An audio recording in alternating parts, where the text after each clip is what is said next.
Come in. Welcome. I'm E.G. Marshall. Jonathan Swift, who made quite a study of little people caught in the world of giants, once said, "Laws are like cobwebs which may catch small flies, but let wasps and hornets break through." Stay with us for a tale of two men who weave a web strong enough to entrap an elephant. Jim, my advice is have a little fatherly talk with your daughter, Moira. The facts of life. What do you mean? Aiding, abetting, conspiring, colluding to kidnap are all punishable by life in this state. Give her the facts of life imprisonment, Jim, and you'll be doing your daughter a big favor.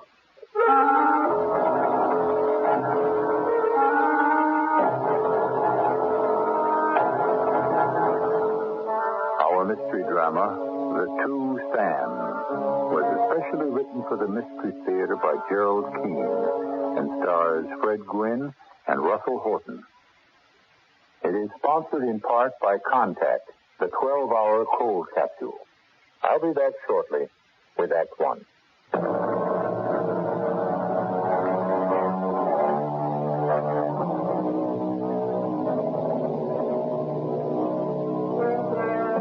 Let me give you a rundown on who's who in our tale today. Who are the two Sams?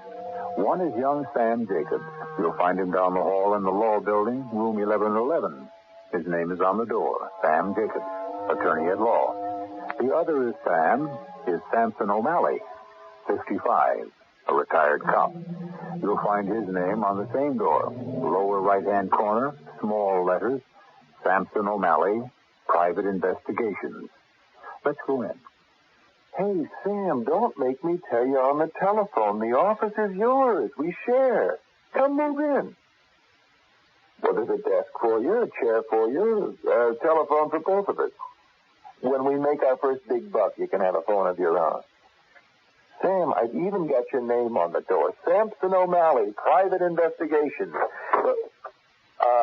Sam, hold on a moment. Someone's just come in. I'll call you back, okay? No, I won't. You just get yourself over here pronto. Yes, what can I do for you? I've come to see Mr. O'Malley. Well, Mr. O'Malley's not in right now. Was he expecting you? Oh, no. He doesn't even know me. I know about him from my father. Oh, I see. They're with the same volunteer fire department. My father said Mr. O'Malley was the man to see about my problem. Mr. O'Malley and I are sort of partners. I think someone's following me. I work for Mr. and Mrs. Howard Bryce. I am Maura Flynn. I am the new housekeeper. Mrs. Bryce has a little baby boy. Every morning I take him for a ride in his pram, a baby carriage. There's a path in Central Park that I take, and it's parallel with the drive where the cars go. For 2 weeks now, I've been noticing this big black limousine with the chauffeur wearing dark glasses driving slow, about as fast as I walk. And the whole time I know he's watching me. Is there someone in the car? No, only the chauffeur up front. And you're sure it's always the same car? I'm not even sure it's the same chauffeur. He always wears dark glasses. So it's hard to tell. Of course, the simplest explanation is that this chauffeur finds you very attractive, Mrs. Flynn. Oh, go along with you. And I am, Mr. Jacobs, unfortunately, still Miss Flynn. Have you told your employers? No, I haven't. Well, why not? Because I'm afraid they'll let me go. Are you? Yes, sir. Where can you be reached, Miss Flynn? Oh, I wish Mr. O'Malley was here. So do I. You both get your wish. Oh. Yeah, you must have rubbed the glass inkwell. Here I am, Samson O'Malley. Oh, nice little place you got here, Sam. Well, Sam, nice place we've got here. How do you do, Mom? I'm Maura Flynn, Tim Flynn's daughter. Saints preserve us. I thought I recognized you. Miss Flynn is being followed. I was trying to explain to this gentleman... Sam Jacobs. To Mr. Jacobs why I have not told Mr. and Mrs. Bryce about it. But it's because of my boyfriend. What? Moira is a housekeeper for some rich family in a Fifth Avenue townhouse. Aren't you, dear? Oh. Of course, you can't tell them someone's casting the evil eye upon you. Huh? They may find out about Roger. Yes, Mr. O'Malley, it's perfectly true. But what can I do? Sam, who's Roger? Roger, the unartful dodger. Isn't worthy to kiss the hem of this lady's garment. Roger is a cheap chiseler, a conniver, and I have told your dad, Moira, so that's no secret. Oh. This girl, Sam, is about as dumb as they come when it comes to selecting companionship. Roger is a very nice man. He happens to be devoted to horse racing, an entirely honorable sport. I like him. He's a gentleman. Yeah, well, I don't. He's a creep. Now do you understand, Sammy, why this idiot daughter of my best friend, Jim Flynn, cannot tell her employer she thinks she's being followed? Will you help me? Much as I need the work, dear, I wouldn't touch this with a 10-foot chenille. But what'll I do? I'm afraid to take the baby out. Well, you might report it to the police. We used to have a fairly capable bunch of decent men when I was on the force. Good day, dear, and give my regards to your dad. Mr. Bryce, we're going out now. What's that? Who's going out now? I'm taking the baby out for his morning constitutional in Central Park. Why do you tell me? Because Mrs. Bryce isn't up yet. She always likes to know when I leave with the baby and when I get back. Oh, yes, that's right. Good. All right, run along, Laura. Oh, and if the morning mail has come, have Hopkins bring it up, will you? Yes, sir, Mr. Bryce. Good morning, sir. Hi, darling. Yes, Gloria. Can you come into the bedroom a minute? Well, I'm reading the paper. Can it wait? Oh, Howard. You are so spoiled. Morning, darling. Just put your mouth up. I want to give you a big kiss. Oh. I only wanted you to zip up my dress. Any woman who can't get up before 10 o'clock in the morning can zip up her own dress. Oh, you're so grouchy. Of course, it's my fault.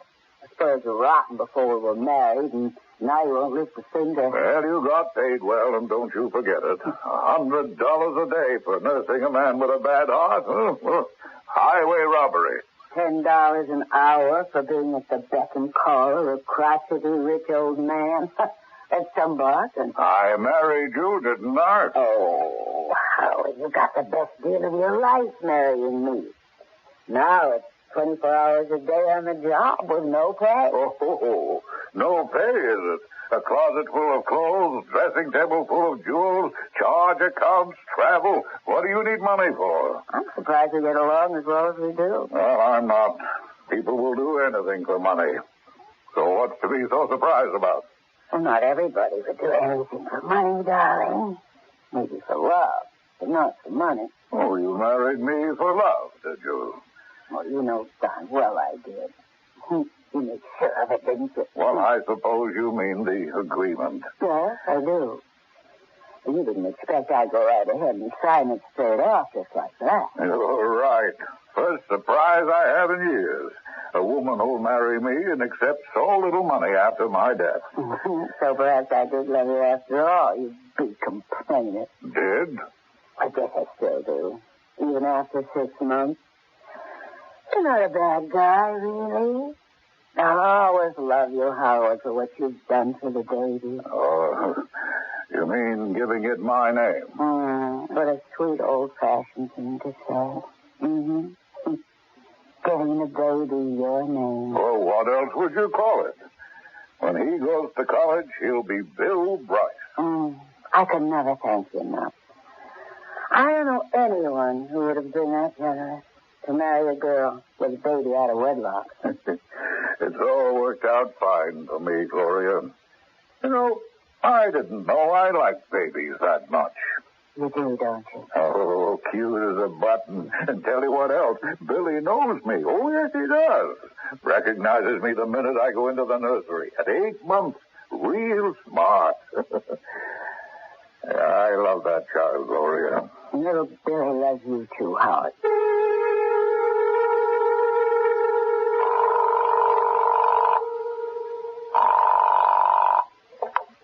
Hello? Jim Flynn. Is that you, Samson O'Malley? The one and only. Listen, Jim, I'm calling about Moira. You sent her over to my new office. Yep. She thinks she's being followed. Yeah, well, look, Jim, I'm starting out in the private investigation business, and I want to start out clean, you know. I put in 30 years in the force, never took nothing that didn't belong to me, and I aim to keep that reputation in private investigating. Well, I thought I was putting a good thing in your way. These people Moira works for are unloaded. They'll probably pay you 2 C-notes a day. I was doing you a favor. Jim, don't do me no favors like that. So long as your daughter keeps dating Roger, the unartful Dodger, her whole story looks fishy to me. I don't want no part of it. Well, all right, O'Malley.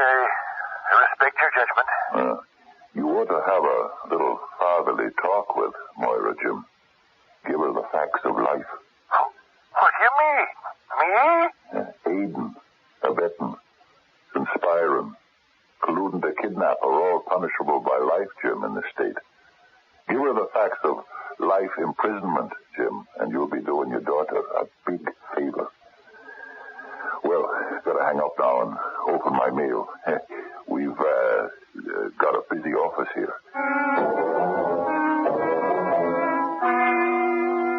Howard, did Moira take Billy to the park this morning? She did. She stuck her head in before she left. No, you're doing just great as a daddy. Well, I'll tell you this, it's kind of a novelty to be a stepfather at 60. I kind of like it. I'm glad that woman's working out so well. I have you to thank for that, Howie. I'd never have taken her on. No references. Well, you have to know people. I sized up Moira Flynn almost right away. I checked her background. Respectable family. She's taken care of her little brothers and sisters. Mother's gone. Takes care of her father. Runs the whole family. Willing to work. And she's devoted to you. Oh, answer that for me, will you, Gloria? Hello? Who's this? Police. What? Yes, Moira Flynn works for us. What's the matter? Well, what do you mean you're going to send somebody over? Why don't you tell me now? Yes, I do. Just now. The baby was... Oh, no. Oh, my Lord. No. Yes, of course. We'll go right over to... Where?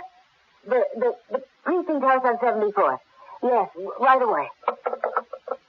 Howard, Billy's been kidnapped. What? The police were phoning from the park. A patrol car happened to be passing by. Moira was screaming her head off. Kidnapped in broad daylight. Hurry, darling. Put your tie on. We got to go to the precinct house immediately.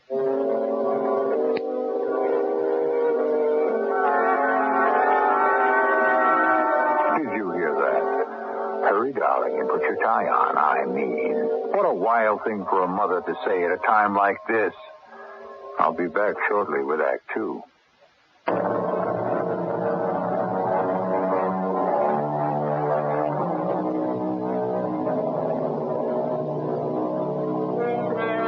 In an office in a law building, a young attorney, Sam Jacobs, has sublet space, a desk, a chair, the use of a telephone, and an answering machine to another Sam, Samson O'Malley, a retired policeman.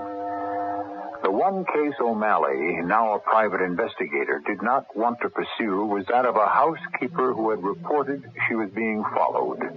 But in the sleuth business, you can't always pick and choose. Mr. Bryce, let me begin by telling you I am in possession of certain facts relating to the kidnapping of your son. Several days ago, Moira Flynn... Excuse me, Mr. O'Malley. The child is not my son, but my stepson. My wife's son by a former, shall we say, liaison. Do you mean, Mr. Bryce, your wife had not been married before you married her? Yes, that's right. Now you were saying what you know that I should know. Yeah.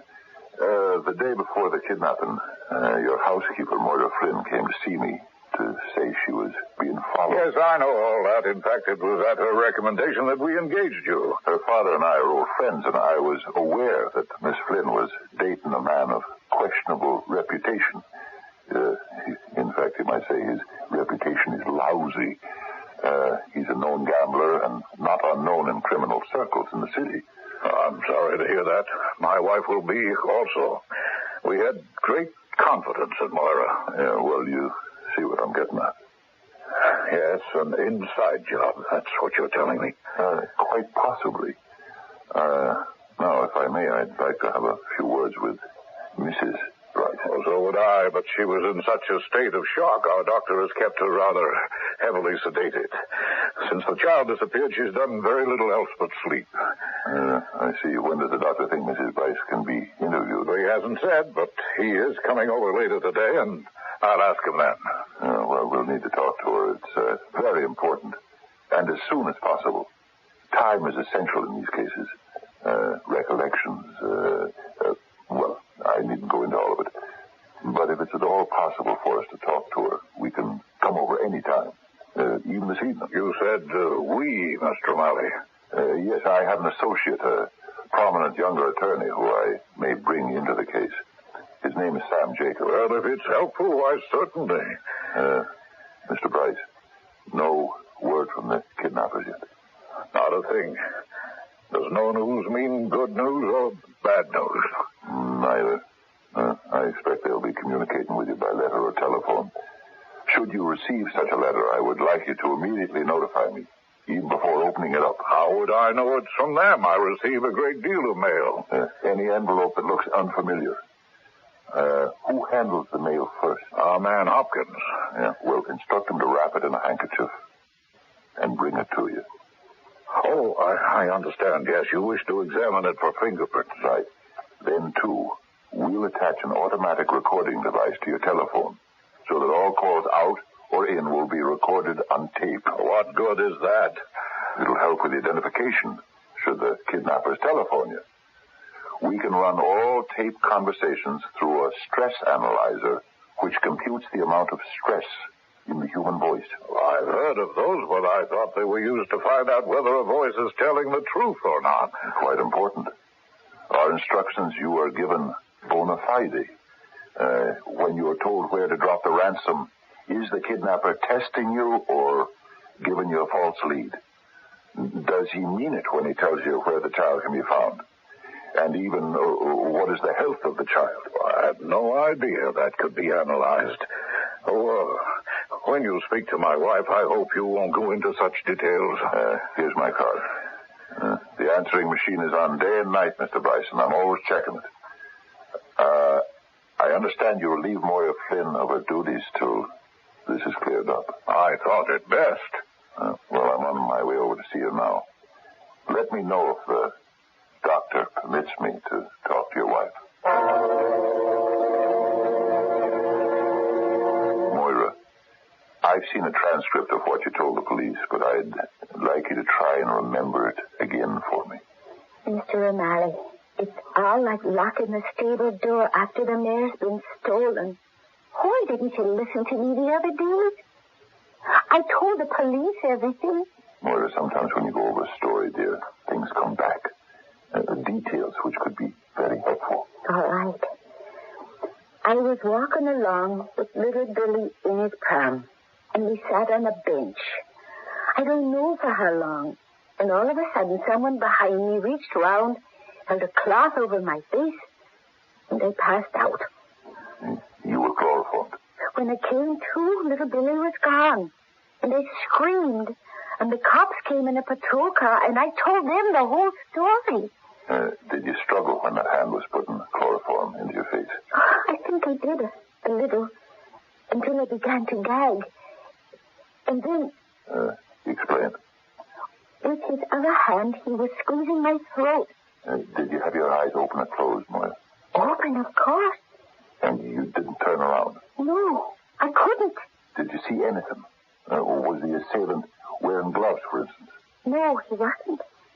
They were long fingers, almost like a woman's. It's stronger, I think. So he did see his hand. And the one holding the cloth. Oh, wait a minute, Mr. O'Malley. I do remember something I clean forgot. On that third finger of his hand, there was a ring. A gold ring with a stone in it. Did you see what kind of stone? What color? Yes, I did. It was a turquoise. A big, square turquoise in a gold ring. This is Samson O'Malley, private investigator. I am sorry I am not in the office to answer your call. If you leave your name, number, and message, I'll get back to you within an hour. Start talking when you hear the tone. Mr. O'Malley, this is Howard Bryce. You asked me to call you if Mrs. Bryce could be interviewed. I'm afraid not today. The doctor says maybe tomorrow, okay?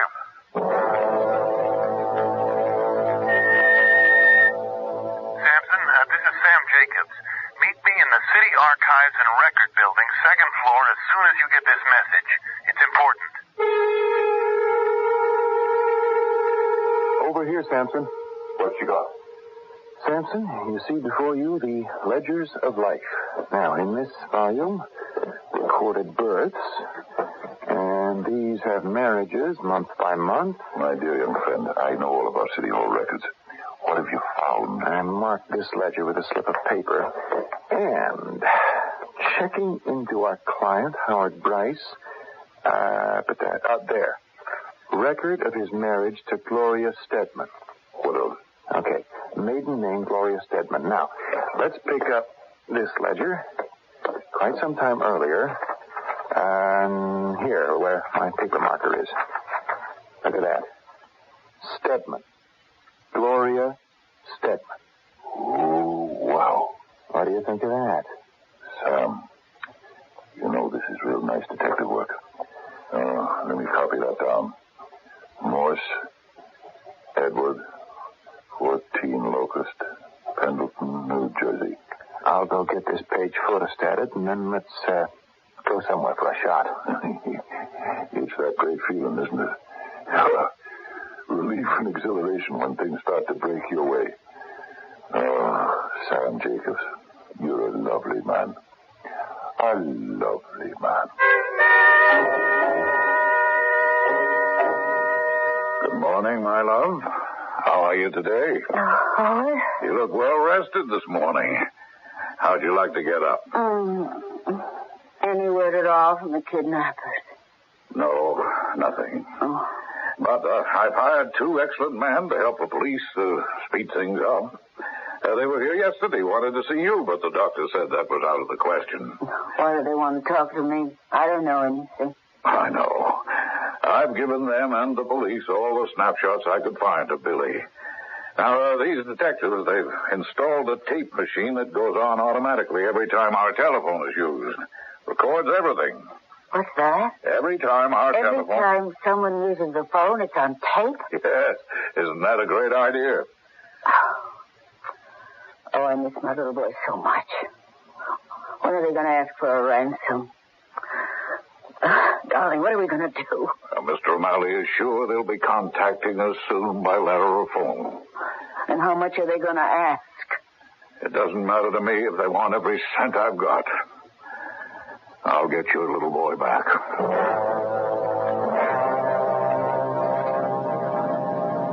Slow down, Sam. Locust ought to be off to the right. Here. Turn here. Are you sure this is Locust? That's what the street sign said. A dirt road. You, see number 14? I think it's the next one. The white house with a red barn next to it. Yeah. Slow down. Uh-huh. Want to see the name on that mailbox? Stop. Pull over and stop.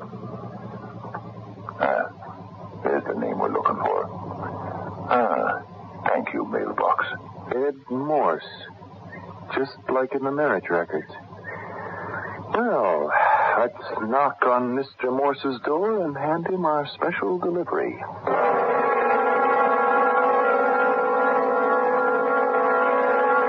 How how'd you locate me? The yellow pages? What would we be looking under, Mr. Morse? Oh, limousine service. Sometimes they call it livery service. I'm listed in both New York and Jersey books. Isn't that why you stopped in to see me? Not exactly. I don't know whether Mr. O'Malley made it clear when we introduced ourselves. He's a private investigator, and I'm an attorney. Oh, I'm not concerned what you do. We rent to all kinds of people. I have 5 limousines, and we rent them by the day or the week or the month. I mentioned that I'm a lawyer, Mr. Morse, because I thought I might be in a position to advise you against any illegality. Hey, what is this, a protection racket? What do you guys want? Merely information. Oh, okay. You had me scared for a minute. To begin with, Sam, why don't we have a look at Mr. Morse's limousines? Well, you can call me Ed. Say, both you guys called Sam? Well, he's Samson, Mr. Longman. I'm just plain Sam. Okay, Ed, you lead the way. Oh, the barn's out the back. That's where we keep all our wheels. I wonder if I could use your phone. I'd like to check my office for any messages. Sure, help yourself. Yeah. I won't be a minute. I'll join you as soon as I've made my call. Oh, this is certainly a nice selection of limos. Hey, and growing every day. I plan really to expand in a couple of months. Doesn't that require a lot of capital? Sure does, but I got some Wall Street interest in a livery service. I wonder what's keeping Sam. I'd like him to see all of these. Oh, there are 2 more, but they're out on a regular basis. By the year, I hope. You hope? Well, I haven't been in the car rental business that long, Mr. Jacobs, so we'll see how good business gets. Oh, here's your friend. Sorry it took so long. Oh, say, this is a beautiful sextet. Oh, and how you keep them. I'll bet there's quite an investment there. Well, they're not all paid for yet. If your Wall Street investor makes good, you shouldn't have any problems. Wall Street interest, is it? Well, Ed, let's get down to what we're here for. Sure, great, shoot. For starters, Ed, I'd like you to have a look at this photostat of an entry in the city records. You'll note, Mr. Morse, that a certain Edward Morse married a certain Gloria Stedman. What do you guys want to know? Anything you wish to tell us, sir? I think we'd also be interested, Mr. Morse, in this turquoise ring. I happened to find it in your bathroom, hidden in a box of talcum powder. And I was just wondering how it got there.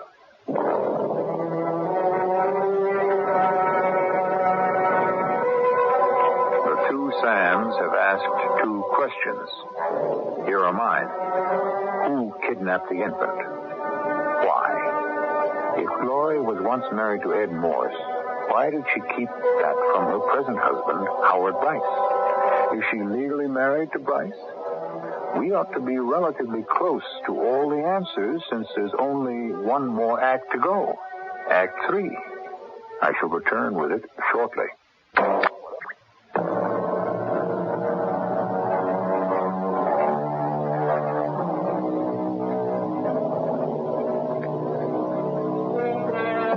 An 8-month-old infant has been taken from its carriage. The police are scouring for clues. The 2 Sams have unearthed some hard evidence, and the baby's mother waits for word from the kidnappers.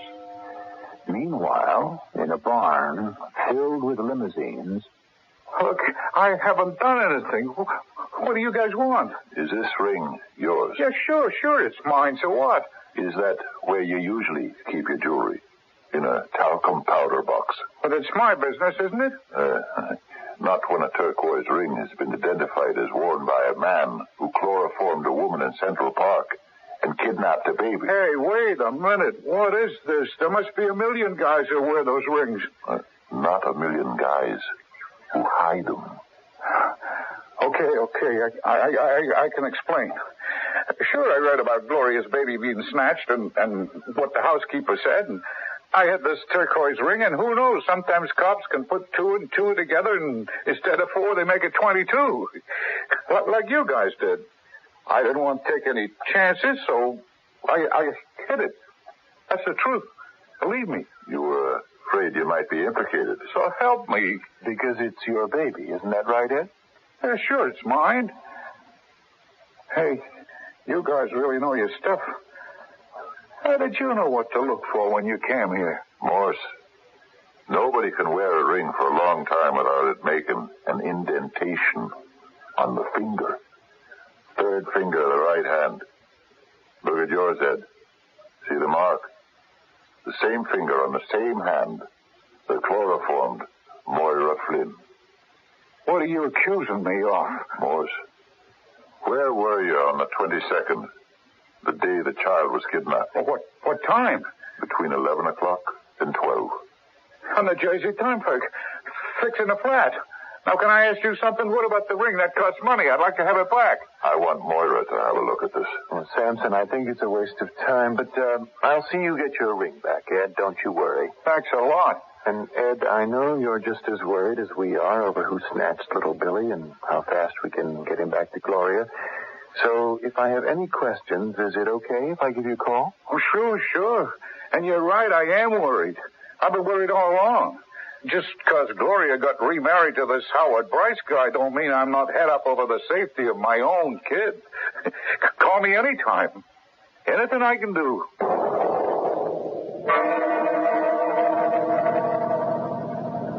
Sam, I don't understand you at all. There's no question in my mind Ed Morse is the kidnapper. Why were you so easy on him? We should have turned on the heat then and there. Made him take us to where he's hidden the child and wrapped up the case. That's the problem. That's what problem?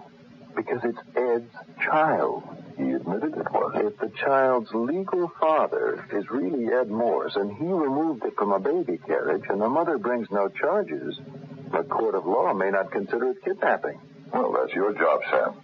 Open the right book and you might find the right precedent. When we have a case, no one's even asked for a ransom, so far as I know.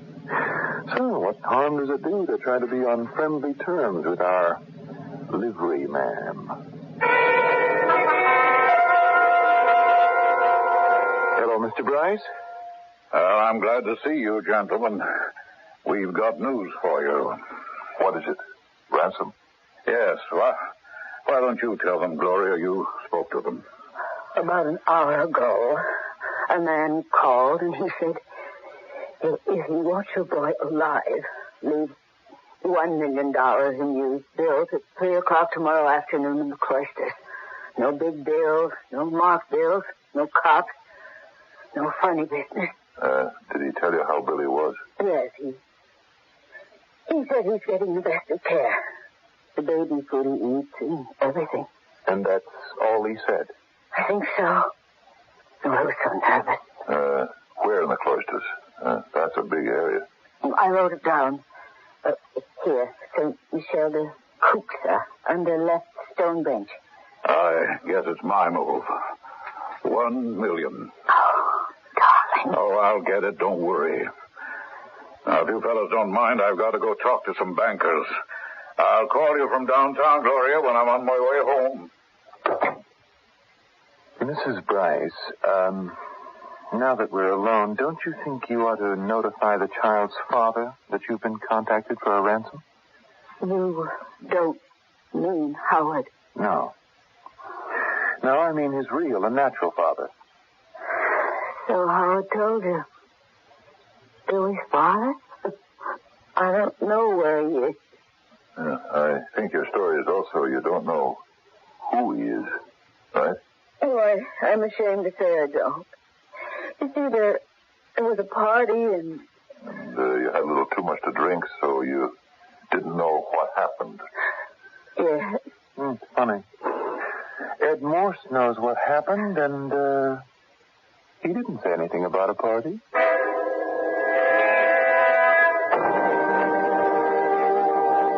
It's an act, I tell you. No one goes on crying like that for 2 hours. It's because we caught her out in a terrible lie. This poor woman's nerves have been near breaking for a week.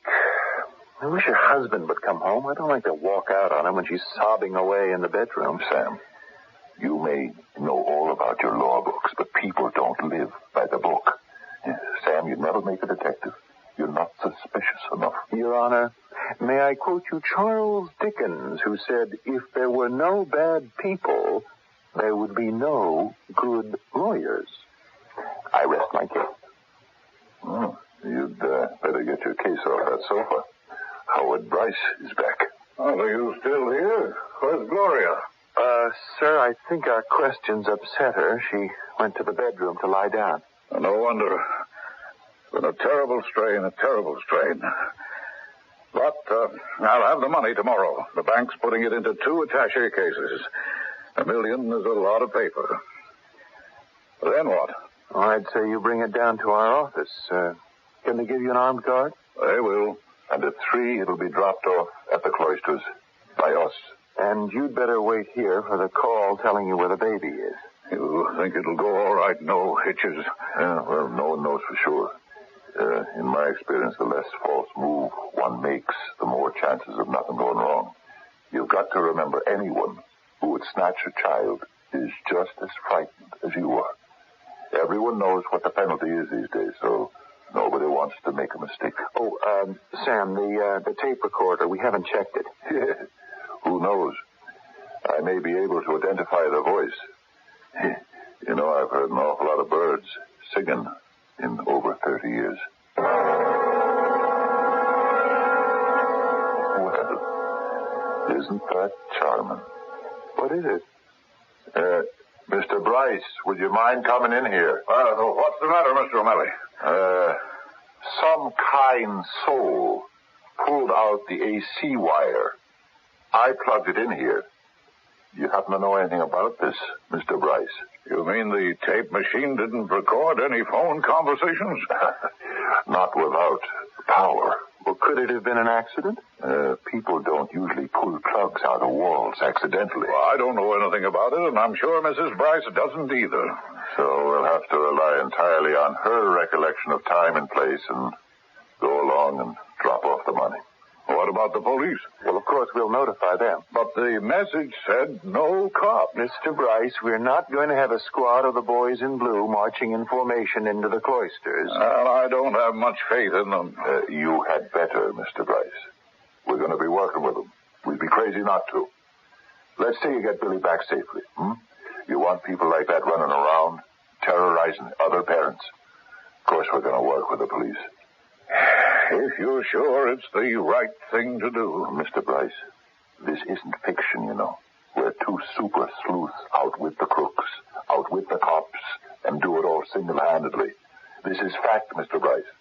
And the fact is, Sam and I need all the help we can get.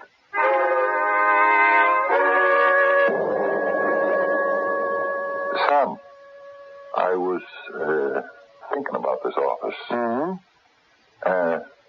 Couldn't my name on the door be in larger letters?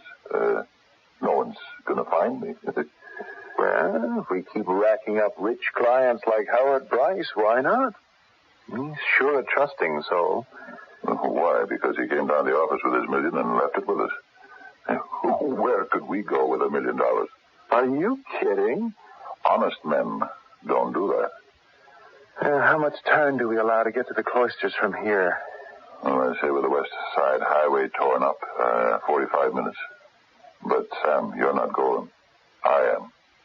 Well, you're not taking $1 million in cash alone up to the cloisters. Sam, you wouldn't do me any good up there. I got a better job for you. You're going to be the doorman next door to the Bryce townhouse on 5th. You're going to keep watch. It's all set up. Get there early and put on the doorman's uniform. Well, how do we keep in touch?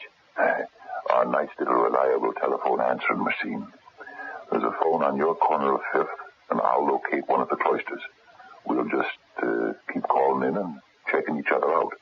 Sampson, I sure am learning a lot about being an investigator. Next job, it'll be your turn to give me a crash course in law. I notice you said our machine is reliable. Because no one pulls out the plug. That's why you want me to stake out the Bryce house. On the button. People who aren't used to criminal acts don't know how to cover their tracks. That AC plug, Sam, didn't fall out of the wall. Someone didn't want their phone calls to be recorded.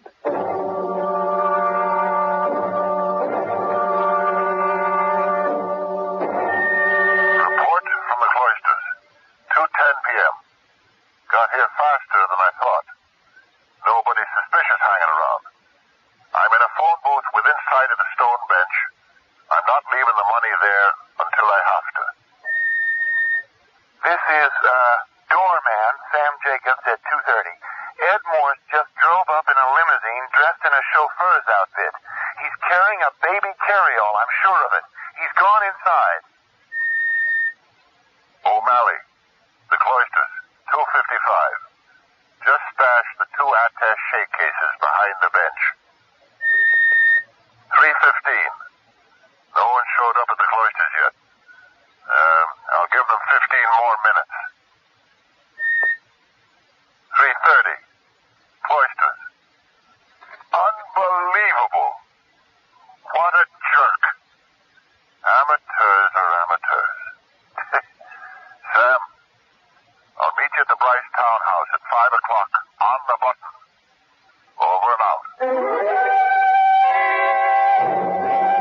Oh, Mr. O'Malley, Mr. Jacobs. They brought Billy back safe and sound. He's here. Oh, I wish Howard was back. Where is your husband, Mrs. Bryce? He got your call to come to the Cloisters. I recognized your voice, Mr. Jacobs, and I told him. Oh, isn't that great, Sam? Mrs. Bryce recognized my voice calling for Mr. Bryce from the Cloisters. What time did they bring little Billy back? Well, I don't know. After 3, I guess. I can tell you, Mrs. Bryce. It was 2:30. So how could that be? The ransom wasn't to be picked up till 3. 3:30. Your husband, Ed Morse, couldn't possibly make it uptown after leaving the baby here at 2:30. What did you say? Nice try, Gloria Morse. You and Ed Morse cooked it all up. Why, you're not even divorced. Where's Ed now? Answering questions at police headquarters. And, I'm sorry, but you're next, Mrs. Morse.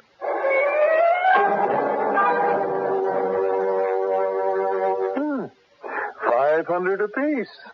That's good money.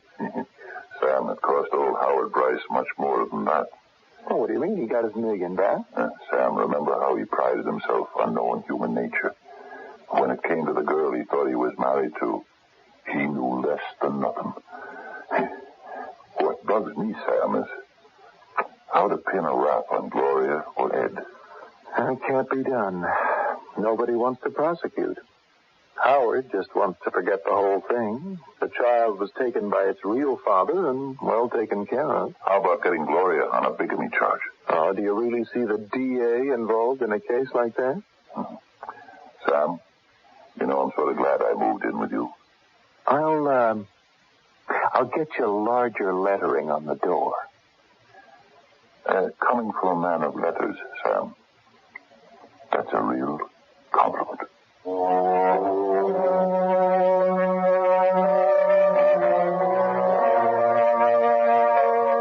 Often when the curtain descends on Mystery Theater, I'll drag in some ancient applicable quote and say, you see, Shakespeare said thus and so.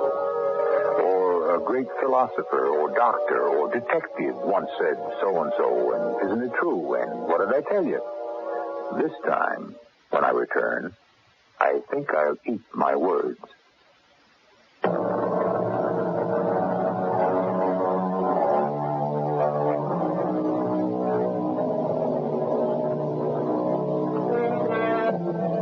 Remember when you were told 2 wrongs do not make a right, or 2 goods seldom meet?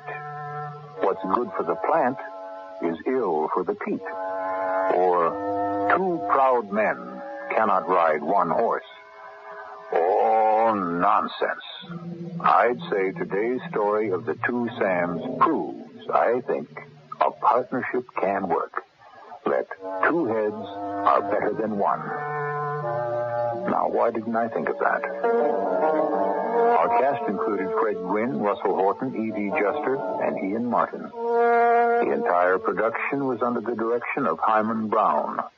This is E.G. Marshall inviting you to return to our Mystery Theater for another adventure in the macabre.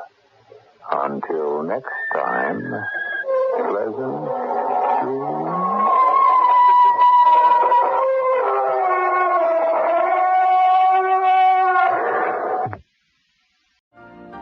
You've been listening to the OTR Gold Network. Find more classic radio at otrgold.com.